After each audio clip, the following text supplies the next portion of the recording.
observation at a point they have named Camp Johnston in honor of Albert Sidney Johnston, who was a Confederate general who was commanding the Western District for the Confederacy. Their immediate commander is an Episcopal bishop by the name of Leonidas K. Polk, who was also a general in the Confederacy. General Polk is the man who occupied Columbus, Kentucky.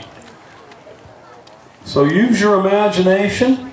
In between the small encampment you see with a few tents and those gun lines behind there is a rather large body of water known as the Mississippi River. So the camp of observation, supported by guns across the Mississippi River, is the position the Confederates hold. As you recall, General Grant, under orders of General Halleck, is supposed to make a demonstration against the Confederate positions at Columbus. But recognizing that with only 3,000 men, there's not much he could achieve against a superior force.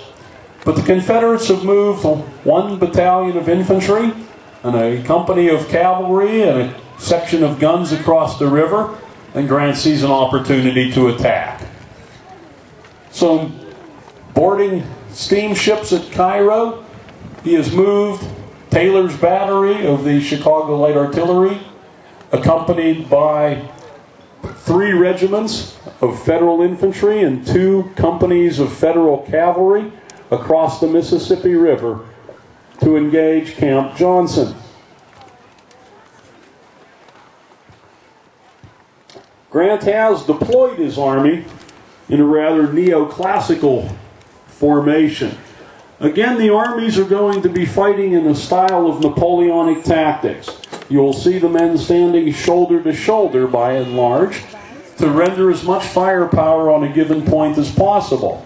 Grant is going to deploy his force with infantry, cavalry, infantry, cavalry, infantry in a rather classical Napoleonic formation, a combined arms approach to the battlefield.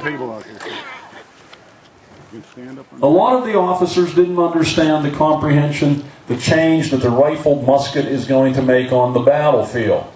Now, Grant had served in Mexico, and in Mexico the standard U.S. weapon was an 1847 Springfield musket. It was a smoothbore musket. That is to say that there was no rifling in the barrel.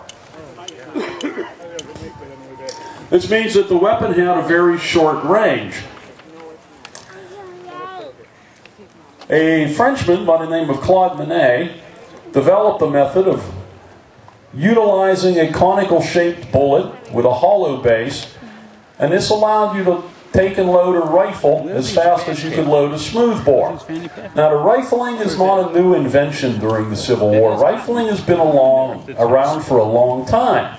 Anybody that has studied the American Revolution has learned about the American rifleman, the Kentucky long rifleman, Daniel Boone. Long history of the rifle in the United States. So the rifle is not a new weapon, but what has happened is with the introduction of the mini-ball, which is a mispronunciation of Claude Monet's name, with the introduction of the mini-ball, the rifle is now an effective military weapon. The problem with the rifle during the American Revolution, during the War of 1812, is they were very slow to load. You had to put a patch with the round ball and ram it down. Took a great deal of time to load the rifle. Now the rifle can be loaded as fast as a smoothbore. So now your rate of fire has increased significantly and the range has increased significantly, and that's going to have a major impact on the way the Civil War is conducted. In the classic Napoleonic style, cavalry was the shock troop. The cavalry was the tank of the Napoleonic period. Armored French cavalry at a major battle could ride into infantry formations, scatter them, and break them apart. It was the classic shock troop of the war. Now, the rifled musket has increased the range of the infantry, so now they're going to be firing at 400, 500 yards effectively. rendering the cavalry far less potent as a weapon of war. Traditionally, you had three combined arms: cavalry, infantry, and artillery. Cavalry typically made up about a third of a Napoleonic army, with 60% being infantry and about 10% being artillery. In the American Civil War, cavalry is going to be reduced in its role as a battlefield formation, serving primarily to conduct reconnaissance and also raiding. So the cavalry is going to be out probing the enemy, finding the enemy, fixing their positions. They're also going to be going behind the enemy lines, cutting their chain of communication, destroying their routes of supply. But cavalry on the battlefield has become less effective because of the range of the infantry weapon. You can no longer form up and do a charge at 150 or 200 yards before actually coming under fire. Now when you form up at 400 or 450 yards, the enemy is starting to target you and inflict casualties. So the role of the cavalry is going to be greatly changed, but that is not apparent immediately at the start of the American Civil War. So Grant is deploying in a very classical formation, something he would have seen during the war with Mexico.